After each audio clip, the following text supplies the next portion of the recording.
kiburi kilitoka mikononi mwa Mungu kwa makusudi mema tu, na Mungu akakiundia mahali. Mungu ndiye alileta hamu ya ngono katika mwili wa mwanadamu, na akamwambia kwamba ifanyikie wapi, wakati gani, mahali kwa mtu, na mtu gani. Alisema hivyo, na tukagundua kwamba ndani ya ndoa ndipo ngono tu inaweza ikafanyika kati ya mume mmoja na mke mmoja. Ndio maana akasema, kwa hiyo mwanamume atamwacha baba yake na mama yake, naye ataambatana na mkewe, nao watakuwa mwili mmoja. Na huyo mtu na mkewe walikuwa uchi wote wawili, wala hawakuona haya. Watu wanapokosa haya wakiwa na mke wa mwingine na mume wa mwingine, ni kinyume cha maagizo ya Mungu. Au wanapokosa haya wakiwa hawako ndani ya ndoa, ni kinyume cha maagizo ya Mungu. Tendo la ndoa sio kati ya mnyama na mwanadamu, wala sio kati ya mwanamume na mwanamume, wala mwanamke na mwanamke, wala mtoto na mtoto, wala kati ya mtoto na mtu mzima. Ni tendo la ndoa linapaswa kuwa kati ya mwanamume na mwanamke waliooana, tena sio wanawake na mwanamume mmoja, au wanaume wengi na mwanamke mmoja, kulingana na neno la Mungu. Na sasa tuangalie tena mapenzi ya Mungu kuhusiana na habari ya ngono yakoje. Maana usafi wa maadili, usafi wa ngono limekuwa jambo adimu sana katika jamii. Inaonekana unapokuwa mchafu kingono, dunia inakuona kama wa maana sana. Kwa hiyo Biblia inasema hivi katika kitabu cha Wathesalonike wa kwanza sura ya 4 fungu la 3, anasema, maana haya ndiyo mapenzi ya Mungu, kutakaswa kwenu, muepukane na uasherati, kila mmoja wenu ajue kuweza mwili wake. Yaani Biblia haiwezi kusema uweze mwili kama inajua hatuwezi. Kuweza mwili wake katika utakatifu na heshima, si kati ya hali ya tamaa mbaya kama watu wa mataifa wasiomjua Mungu. Kwa maana nyingine, wanaomjua Mungu wanapaswa kuwa waadilifu katika masuala ya ngono na mahusiano ya kimwili. Biblia inatuelekeza kwamba inajali usafi, na usafi ambao Mungu anaujali ni ule usafi wa mwili na usafi wa roho. Ni kwa nini anazungumzia juu ya usafi wa mwili na usafi wa roho? Ni kwa sababu usafi wa mwili ni ile kuonekana nje, kuonekana. Na wote hapa ninapowaangalia, mimi siwezi kusema mzinzi ni nani, maana hamjaandikwa usoni.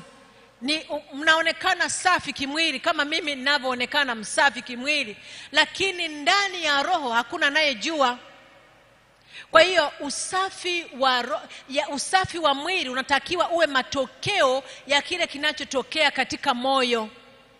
Kuna wengine ni kweli hawajajamiana na watu wengine au hawajazini kimwili, lakini akili zao zinazini kila siku. Wengine wako katika pornografia, picha za uchi. Hiyo ni zinaa ambayo haionekani katika mwili, lakini ndani ya moyo inaonekana. Kwa hiyo ndio maana Mungu anataka usafi wa mwili na roho. Na Biblia inasema, heri wenye moyo safi, maana hao watamwona Mungu. Kwa hiyo tunakuwa na usafi wa maadili na ngono kwa sababu tunajua kuna ijara. Mungu atawalipa walio safi. Mungu yuko wazi pia, anasema katika kitabu cha Wakorintho wa kwanza sura ya 7 fungu la 2, anasema hivi, lakini kwa sababu ya jaribu la uasherati, kila mwanamume na awe na mke wake mwenyewe, na kila mwanamke awe na mume wake mwenyewe. Ndivyo mwongozo wa neno la Mungu unavyotuambia. Unapokwenda kinyume na mstari huo, umetenda dhambi. Unaitwa mwasherati, unaitwa mzinzi. Hiki kinaitwa zinaa. Na neno la Mungu linanishangaza sana. Soma kitabu cha Mithali sura ya 6 fungu la 27 mpaka la 28. Anasema hivi, Je, mtu aweza kutia moto kifuani pake na nguo zake zisiteketezwe? Je, mtu aweza kukanyaga makaa ya moto na nyayo zake zisiungue? Ndivyo alivyo aingiaye kwa mke wa jirani yake. Kila mtu amgusaye huyo atakuwa na hatia. Yaani anazungumza kwamba anayechukua mke wa mwingine na pia anayechukua mume wa mwingine ni sawasawa na kuweka moto katika kifua chako. Ni sawasawa na kuweka moto katika mapaja yako. Kuungua ni lazima utaungua. Madhara yatokanayo na uzinzi ni makubwa. Au kijana ambaye hajaoa anapo tenda tendo la ndoa nje kabla ya kuoa, anaweka moto katika kifua chake.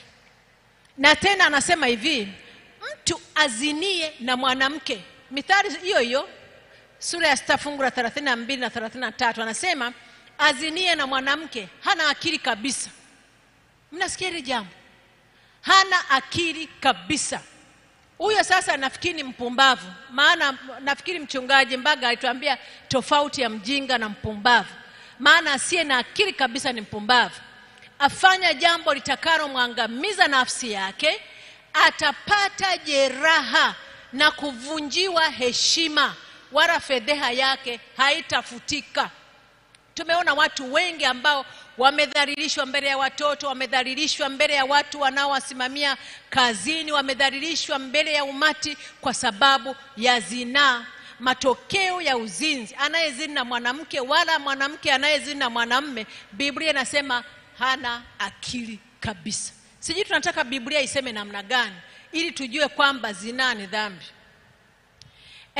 Ngono sio kipimo cha upendo. Nitawaeleza vizuri baadaye kidogo. Lakini kwa nini nasema ngono sio kipimo cha upendo? Ni kwa sababu tunawapenda watoto wetu, tunawapenda wazazi wetu, si kwa sababu tunajamiiana nao kwa ngono.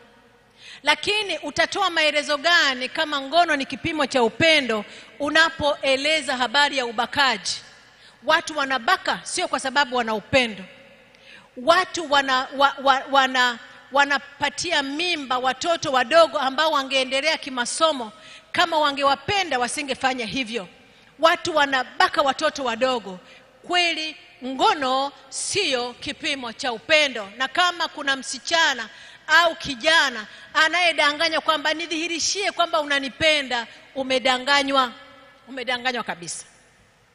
Sasa tunataka tuangalie, kuna nadharia za uongo ambazo ulimwengu na wadanganya vijana au wanandoa wakisema hivi. Kuna uongo namba 1, wanasema hivi kwamba mwanadamu pia ameumbwa kama mnyama, kwa hiyo yeye ana hisia hizo, kwa hiyo huwezi kufanya chochote dhidi ya matakwa ya mwili, kwa sababu hata wanyama wanafanya hivyo. Ndege, nyuki, wadudu wa kawaida wanafanya hivyo. Huo ni uongo wa hali ya juu. Kwa nini? Ukweli ni huu. Tuna uwezo sisi wanadamu. Bwana Yesu asifiwe. Mungu ameweka uwezo katika ubongo wetu dhidi ya miili yetu. Hata kama kuna jaribu, ndio tuna uwezo wa kufanya maamuzi katika ubongo wetu. Yaani hakuna tendo la ndoa au ngono yoyote inayofanyika kwa ajali. Ni maamuzi thabiti. Binadamu anawajibika kwa matendo yake, si kama mnyama. Ngoja niwaambie, huyu mdudu unayemuona ambaye ni jamii ya panzi anaitwa vunja jungu. Si mnamfahamu huyu mdudu? Huyu mdudu ana tabia ya ajabu. Anapojamiana na jike huyu mdudu, sio wote, lakini kuna aina kubwa tu ya hawa vunja jungu ambayo anapojamiana na jike jike likimaliza kujamiana na hili dume, linakula kichwa cha yule dume. Linakila kile kichwa na kukimaliza, na lile dume hata kama linaliwa haliachi ile linaendelea kujamiana mpaka linapokuwa limepotea kabisa. Sasa hili halina akili. Lakini wapo wanadamu ambao wanakufa wanaona, anaendelea kung'ang'ania, lakini anajua yuko kwenye kifo. Ndio maana nasema kwamba azinie na mwanamke, azinie na mwanamume, hana akili kabisa, ni vunja jungu, kama vunja jungu kabisa. Wanadamu, unajua msukumo wa ngono unatokana, yani kiungo kikubwa cha ngono ni kiko katika ubongo. Ubongo ndio unaotutofautisha sisi na wanadamu. Tuna sehemu ile ya ubongo inaitwa prefrontal cortex. Hapa ndipo kitovu cha maamuzi, kitovu cha kufikiri, kitovu cha kujifunza. Mwanadamu ndio maana Mungu akamwekea sheria, akamwekea maagizo, kwa sababu yeye anafanya vitu kwa maamuzi, sio kama mnyama. Kwa hiyo mwanadamu hutumia akili zake timamu kuamua na ni namna gani watafanikisha hilo tendo, ni lini, ni wapi, na ikiwa atamridhisha huyo mpenzi wake katika habari ile ya ngono afanyeje. Kuna mpango thabiti. Kwa hiyo ni uongo kabisa kwamba watu hawana uwezo wa kujidhibiti. Uongo namba 2 ni hivi kwamba ngono huimarisha haiba, hukufanya uhitajike, uvutie kwa kila mtu na utajiamini zaidi. Hii inakuwa hivi, kwa mfano wanawake wanajiingiza kwenye ngono wakidhani kwamba, hasa wasichana au wanawake walioolewa, wanafikiri kwamba wanapendeka, wanahitajika, wanavutia. Kwa hiyo anasema akiwa anafuatwa na wanaume, anasema mimi ninavutia. Kwa hiyo anapofanya hivyo anajua kwamba amehitajika, na hutumia ngono kama kipimo cha kuwafanya wastahili, wajione kama wanajijengea mahusiano mazuri. Ndivyo wanawake wanadhani. Lakini wanaume wako hivi nao. Wanaume hutumia ngono wakidhani kwamba itawasaidia kujiamini, aone kama anaweza, aone kama anakubalika. Swali lake ni kwamba, je, ninaweza? Na kwa hiyo vijana au wanaume wakati mwingine katika mijadala yao wanaweka kama mashindano. Anataka kujua kwamba hivi nimewahi kuwanasa wasichana wangapi. Anatoa taarifa. Kwa hiyo wewe msichana unapofikiria kwamba sasa ninakubalika, napendeka, navutia, kumbe wewe ni swala la idadi tu. Mtu anaenda kutoa taarifa kwamba amekunasa na wewe. Kwa hiyo hamna cha kuvutia. Na ukweli ni huu kwamba ngono haina uwezo wa kukuimarisha wewe kimahusiano. Haina uwezo kabisa. Na kama wewe ni mwanamke, ngono haitakufanya uvutie zaidi. Haitakufanya. Na kama wewe ni kijana wa kiume, haitakuondolea kutokujiamini kwako. Badala yake itakufanya uhisi kujidharau zaidi. Na kama wewe ni mtu wa Mungu unayemwamini Mungu wa mbinguni, utajisikia hatia, utakata tamaa, utajisikia mchafu, utajihisi mpweke kwa sababu hatia. Ili ujue kwamba hili jambo si zuri, ndio maana linafanyika katika maficho. Mungu ameweka ndani ya moyo hisia za hatia. Sasa wewe kama kijana ufanyeje? Au kama wewe ni mume wa mtu, ni mke wa mtu, ufanyeje? Angalia uchaguzi wako unaofanya. Chaguzi zako zikoje? Unajua kuna watu wanasema hivi, tulijikuta limetokea. Hao watu wanaosema tulijikuta limetokea, wao ni vunja jungu. Wao ni mbwa. Maana mbwa hana kuchumbia, hana dada yake, hana mama, yeye anadandia tu. Mbuzi ndivyo walivyo. Wanyama wote hawajui. Wanyama walio wengi. Kuna siku nitawaambia juu ya wanyama wenye akili kuliko wanadamu. Lakini huwezi kujikuta limetokea, labda wewe akili hazikutoshi. Kwa hiyo lingine, kuna wanaosema hivyo, lakini wengine wanasema hivi, mradi tunapendana sio jambo baya. Kumbuka nilisema kwamba ngono sio kipimo cha upendo. Unajua kinachofanyika kwenye ubongo unatoa, unapokuwa ukijamiana na mtu, unatoa vichocheo au hormone zinazoitwa kwa mfano oxytocin na dopamine. hivi vichocheo ni vichocheo vinavyoleta raha, vinavyoleta kujisikia vizuri, na halafu kukuunganisha na yule unayejamiliana naye. Kwa hiyo ujue kwamba unapokuwa na watu wengi wa kujamiliana nao, unaungana nao hivyo wengi kihisia katika namna hiyo. Na hiyo inatokea hata watu walevi, inawatokea katika ubongo, wanaotumia madawa ya kulevya inawatokea kujisikia vile vizuri, na si upendo halisi. Ndio maana vijana anapoingia katika ngono ya namna hii kabla ya ndoa, anafungamanishwa na yule mtu anayezini naye, anajikuta anafikiria anampenda, lakini ni hormones tu ambazo zimekuja pasipo maamuzi thabiti. Na kwa hiyo anajikuta baada ya ile hali ya kuhisi kwamba alikuwa anapenda bila kuangalia vigezo vingine vya upendo, anajikuta hakuoa mtu sahihi, alitumbukia kwa sababu ya kudanganywa na hizo hormones.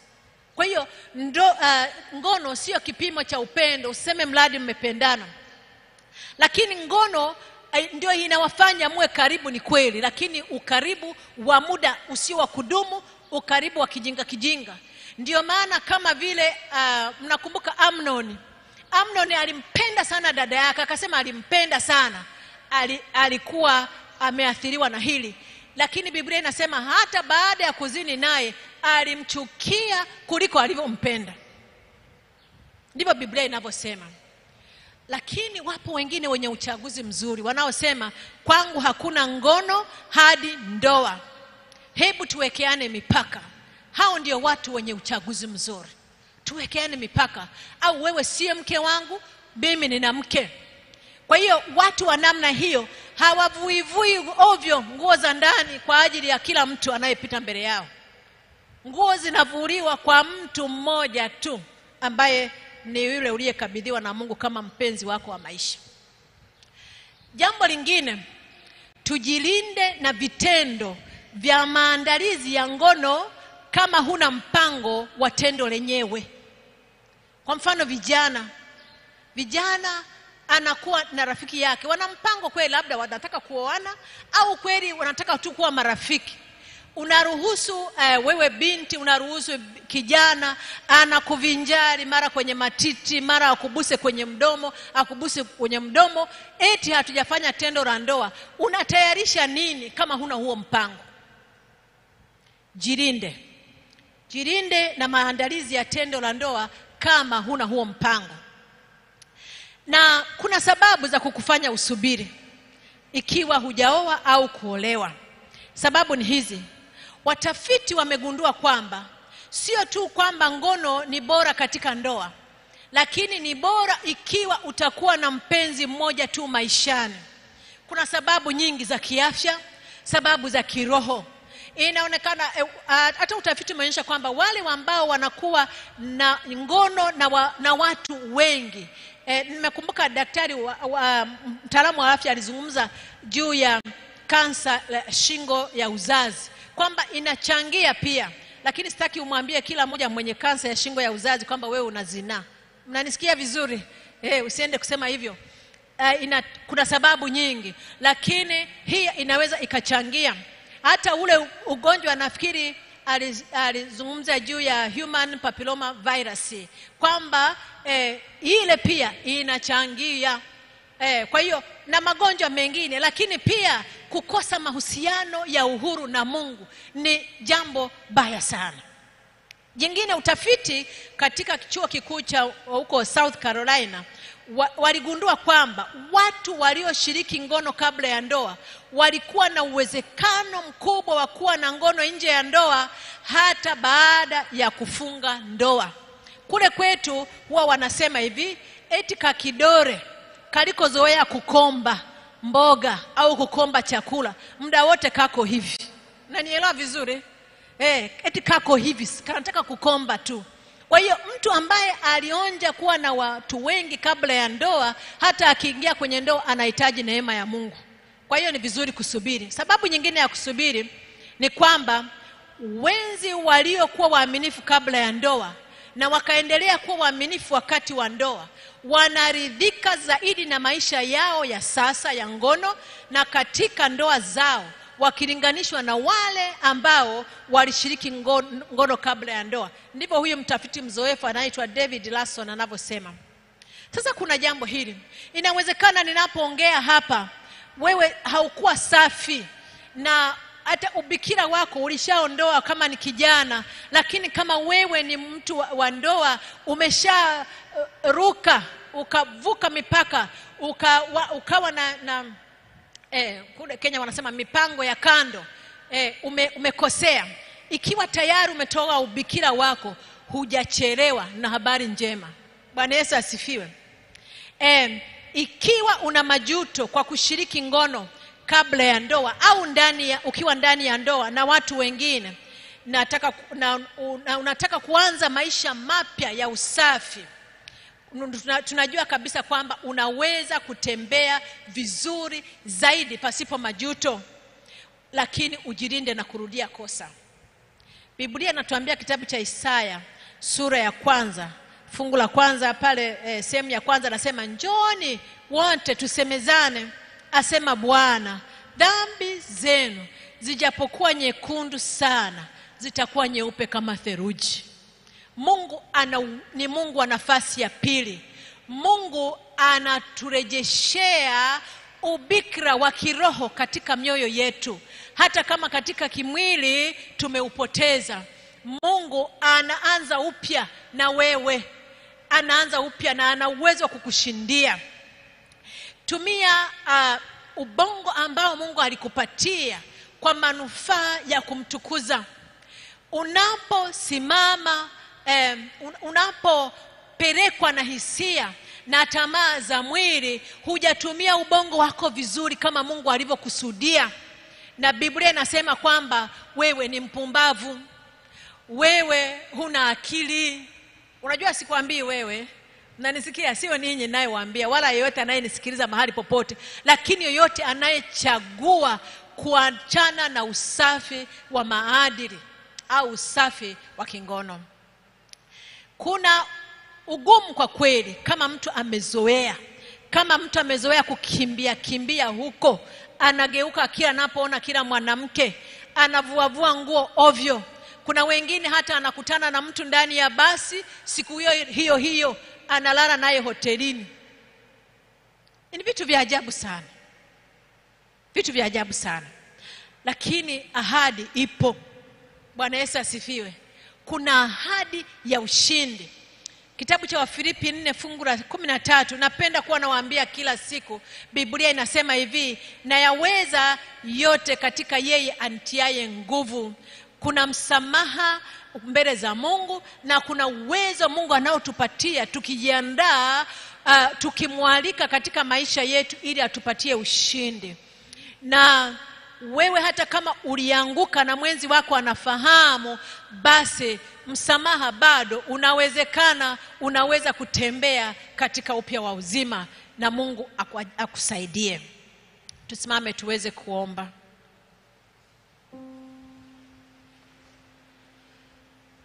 Baba yetu uliye mbinguni, wewe ni Mungu mwaminifu. Umetuahidi kwamba wenye moyo safi watamuona Mungu. Tunashukuru sana kwa kutuumba kwa jinsi ya ajabu na kutupatia akili zenye kuweka maamuzi sahihi. Tunaomba utusaidie tena kukuchagua wewe katika kila jaribu litakalo kuja upande wetu, utupatie ushindi.